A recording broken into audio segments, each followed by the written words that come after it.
നമസ്കാരം. സംസ്ഥാന chief secretary doctor A ജയതിലകുമായി നേരിട്ടുള്ള ഏറ്റുമുട്ടലിന് തയ്യാറായി രംഗത്തെത്തിയിരിക്കുകയാണ് ഇപ്പോൾ സസ്പെൻഷനിൽ കഴിയുന്ന IAS ഉദ്യോഗസ്ഥനായ എൻ പ്രശാന്ത്. കളക്ടർ ബ്രോ എന്നറിയപ്പെടുന്ന എൻ പ്രശാന്ത് മലയാളികൾക്ക് ഏവർക്കും വളരെ സുപരിതനാണ്. അദ്ദേഹം ഏറെ ജനകീയനായൊരു ഉദ്യോഗസ്ഥൻ കൂടി ആയിരുന്നു. കഴിഞ്ഞ വർഷം നവംബർ അന്ന് അഡീഷണൽ ചീഫ് സെക്രട്ടറി ആയിരുന്ന എ ജയതിലകിനെതിരെ സമൂഹ മാധ്യമങ്ങളിൽ എൻ പ്രശാന്ത് നടത്തിയ ചില പരാമർശങ്ങളുടെ പേരിലാണ് അദ്ദേഹത്തിൻ്റെ പേരിൽ സസ്പെൻഷൻ നടപടി എടുത്തിരുന്നത്. പ്രശാന്തിൻ്റെ സസ്പെൻഷൻ ഇപ്പോൾ 1 വർഷം പിന്നിട്ടിരിക്കുകയാണ്. കേരള കേഡറിൽ ഇത് വളരെ അപൂർവമായിട്ടുള്ളൊരു കാര്യമാണ്. ഒരു IAS ഉദ്യോഗസ്ഥനെ 1 വർഷത്തിലധികം ഒരു പരാമർശത്തിൻ്റെ പേരിൽ സസ്പെൻഡ് ചെയ്ത് നിർത്തുന്നത്. നേരത്തെ ഗുരുതരമായ അഴിമതി ആരോപണങ്ങൾ നേരിടുന്ന ഉദ്യോഗസ്ഥന്മാരെ പോലും ഇത്തരത്തിലുള്ള ഒരു ശിക്ഷണ രീതി മുമ്പ് നടപ്പിലാക്കിയിരുന്നില്ല എന്നുള്ളതാണ് ഇതിൻ്റെ ഏറ്റവും പ്രധാനപ്പെട്ട കാര്യം. ഏതായാലും പ്രശാന്ത് IAS ഇപ്പോൾ പരാതി നൽകിയിരിക്കുന്നത് ഇത് സംബന്ധിച്ച IAS ഉദ്യോഗസ്ഥന്മാരുടെ അച്ചടക്കം സംബന്ധിച്ച അതോറിറ്റിക്കാണ്. ഈ അതോറിറ്റിയുടെ ചുമതല സംസ്ഥാന മുഖ്യമന്ത്രിക്കാണെന്നുള്ളതിൻ്റെ ഏറ്റവും പ്രധാനപ്പെട്ട കാര്യം. എല്ലാ സംസ്ഥാനങ്ങളിലെയും IAS ഉദ്യോഗസ്ഥന്മാരുടെ അച്ചടക്ക ലംഘനം സംബന്ധിച്ച ആ അതോറിറ്റിയുടെ ചുമതല വഹിക്കുന്നത് മുഖ്യമന്ത്രി തന്നെയാണ്. അതുകൊണ്ടാണ് എൻ പ്രശാന്ത് നേരിട്ട് ഈ അതോറിറ്റിക്ക് ഇപ്പോൾ പരാതി നൽകിയിരിക്കുന്നത്. വളരെ ഗുരുതരമായ ആരോപണങ്ങളാണ് അദ്ദേഹം തെളിവുകൾ സഹിതം ഇവിടെ ഉന്നയിച്ചിരിക്കുന്നത്. നേരത്തെ സമൂഹ മാധ്യമങ്ങളിലൂടെ പുറത്തുവിട്ടതല്ലാതെ മറ്റു ചില തെളിവുകളും അദ്ദേഹം ഇപ്പോൾ പുറത്തുവിട്ടിട്ടുണ്ട്. നേരത്തെ doctor Jayathilak revenue excise secretary ആയിരുന്ന കാലഘട്ടങ്ങളിലൊക്കെ തന്നെ നടത്തിയ പല ക്രമക്കേടുകളുടെയും വളരെ വിശദമായ തെളിവുകളും അദ്ദേഹം സമ്പാദിച്ചതുമായി ബന്ധപ്പെട്ട് ബിനാമി ഇടപാടുകൾ തുടങ്ങി നിരവധി കാര്യങ്ങളിൽ ഇപ്പോൾ എൻ പ്രശാന്ത് അതിൻ്റെ വിശദാംശങ്ങൾ നൽകിയിരിക്കുകയാണ്. നേരത്തെ വിരമിച്ച അധ്യാപകനും വിവരാവകാശ പ്രവർത്തകനുമായ അനിൽ ബോസ് ഇത് സംബന്ധിച്ച് വിജിലൻസിന് പരാതി നൽകിയിരുന്നു. ഇപ്പോൾ അതിന്മേൽ യാതൊരു തരത്തിലുള്ള നടപടി ഉണ്ടായിട്ടില്ല. അങ്ങനെയാണ് എൻ പ്രശാന്ത് തന്നെ നേരിട്ട് ഇപ്പോൾ ഈ അതോറിറ്റിക്ക് പരാതി നൽകുന്നത്.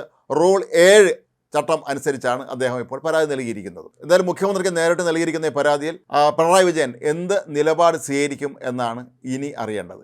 Chief secretary doctor A Jayathilak അടുത്ത വർഷം വിരമിക്കുകയാണ്.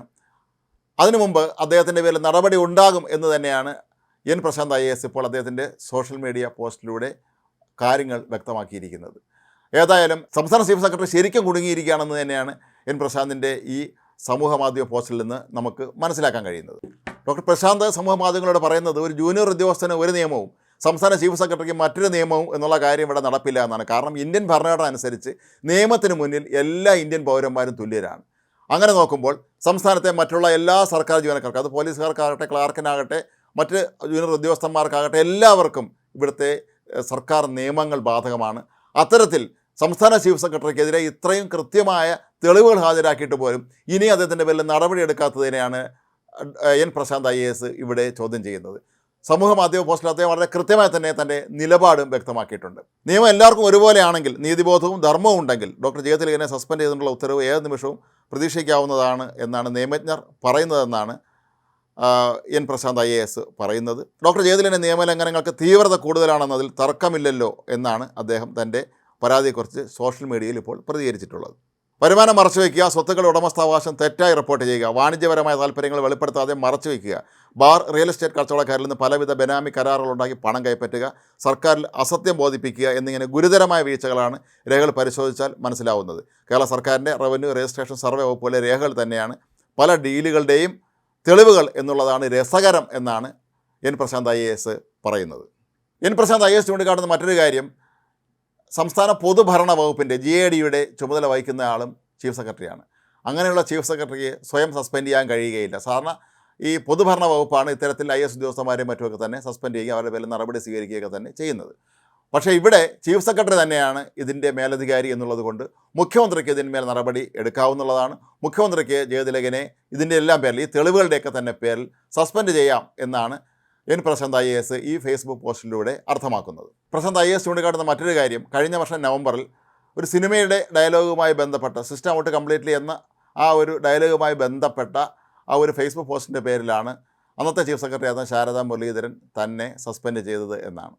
ഇപ്പോൾ ഇത്രയും ഗുരുതരമായ ഒരു ആരോപണം തെളിവുകൾ സഹിതം ഹാജരാക്കിയിട്ടും എന്തുകൊണ്ട് ചീഫ് സെക്രട്ടറിയുടെ പേരിൽ നടപടി എടുക്കുന്നില്ല എന്നുള്ളതാണ് എൻ പ്രശാന്ത് ഉയർത്തുന്ന ഒരു ചോദ്യം. ഏതായാലും കേരളത്തിലെ ഭരണ സംവിധാനത്തെ സംബന്ധിച്ചിടത്തോളം ഇത് വളരെ സുപ്രധാനമായൊരു കാര്യമാണ്.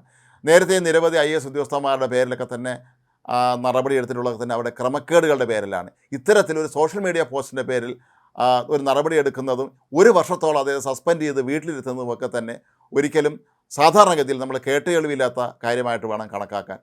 ഇങ്ങനെ ഒരു സാഹചര്യത്തിലാണ് ഇപ്പോൾ മുഖ്യമന്ത്രിക്ക് നേരിട്ട് പരാതിയുമായി എൻ പ്രശാന്ത് IAS രംഗത്തെത്തിയിരിക്കുന്നത്. പലപ്പോഴും ജനപ്രിയരായ IAS ഉദ്യോഗസ്ഥന്മാർക്കെതിരെ ഇത്തരത്തിലുള്ള നീക്കങ്ങൾ നേരത്തെയും പലവട്ടവും നടന്നിട്ടുള്ള കാര്യം ഇവിടെ പ്രത്യേകം ഓർക്കേണ്ടതാണ്. എൻ പ്രസാദിനെ സംബന്ധിച്ചിടത്തോളം അദ്ദേഹത്തിൻ്റെ സർവീസിലുടനീളം തന്നെ അദ്ദേഹം വളരെ സത്യസന്ധത പുലർത്തി ജനങ്ങൾക്ക് വേണ്ടി എന്നും നിൽക്കുന്ന ഒരു ഉദ്യോഗസ്ഥനായിട്ടാണ് അറിയപ്പെടുന്നത്. അങ്ങനെയുള്ള ഒരു വ്യക്തിയെ ഇത്തരത്തിലുള്ള ഒരു സമൂഹ മാധ്യമ പരാമർശത്തിൻ്റെ പേരിൽ സസ്പെൻഡ് ചെയ്ത് നിർത്തുക എന്ന് പറയുന്നത് IAS അസോസിയേഷൻ ഉൾപ്പെടെയുള്ള പല സംഘടനകളും ഇക്കാര്യത്തിൽ ഇനിയും ശക്തമായ നടപടികൾ സ്വീകരിച്ചിട്ടുണ്ടോ എന്ന് സംശയമാണ്. പക്ഷേ പ്രസാദിനെ സംബന്ധിച്ചിടത്തോളം അദ്ദേഹം ഒരു ഒറ്റയാൾ പോരാട്ടം തന്നെയാണ് നടത്തുന്നത്. സംസ്ഥാന ചീഫ് സെക്രട്ടറിയുമായി ബന്ധപ്പെട്ട നിരവധി ക്രമക്കേടുകളുടെ, അഴിമതിയുടെ, സ്വത്ത് സമ്പാദനത്തിൻ്റെ ഒക്കെ തന്നെ രേഖകൾ അദ്ദേഹം ഹാജരാക്കിയിട്ടുണ്ട്. ഇതിന്മേൽ ഇനി സർക്കാർ നടപടി സ്വീകരിക്കുമോ എന്നുള്ളതാണ് എല്ലാവരും ഉറ്റുനോക്കുന്നത്. ഏതായാലും മുഖ്യമന്ത്രി പിണറായി വിജയനെ സംബന്ധിച്ചിടത്തോളം ഇത് തെരഞ്ഞെടുപ്പ് കാലം കൂടിയാണ്. സംസ്ഥാന ചീഫ് സെക്രട്ടറിക്കെതിരെ നടപടിയെടുക്കാൻ അദ്ദേഹത്തിന് ആർജവമുണ്ടാകുമോ, ധൈര്യമുണ്ടാകുമോ എന്നുള്ളതാണ് എല്ലാവരും ഉറ്റുനോക്കുന്നത്. നിരന്തരമായ തൻ്റെ സസ്പെൻഷനുമായി ബന്ധപ്പെട്ട് സമൂഹ മാധ്യമങ്ങളിലൂടെ എൻ പ്രശാന്ത് IAS നിരവധി പോസ്റ്റുകൾ നേരത്തെ ഇട്ടിട്ടുണ്ടായിരുന്നു. ഒരുപക്ഷെ അതൊക്കെ തന്നെ സർക്കാരിനെ പ്രകോപിപ്പിച്ചിരിക്കാം, അല്ലെങ്കിൽ ചീഫ് സെക്രട്ടറിക്ക് അനിഷ്ടമായി മാറിയിരിക്കാം എന്ന് വേണം കരുതാൻ. എന്തായാലും എൻ പ്രശാന്ത് രണ്ടും കൽപ്പിച്ച് തന്നെയാണ് ഇപ്പോൾ ഇറങ്ങിയിട്ടുള്ളത്. ശക്തമായ പോരാട്ടവുമായി ഒറ്റയ്ക്കാണെങ്കിൽ പോലും അദ്ദേഹം ഇറങ്ങിയിട്ടുണ്ട്. അത് വളരെ സുപ്രധാനമായ ഒരു കാലഘട്ടത്തിൽ, അതായത് തിരഞ്ഞെടുപ്പുകൾ അടുത്ത സമയത്ത് തന്നെയാണ് അദ്ദേഹത്തിൻ്റെ ഈ ഒരു പോരാട്ടവും ഈ തെളിവുകൾ സമർപ്പിച്ചതും എന്നുള്ളതും ഏറെ ശ്രദ്ധേയമാണ്.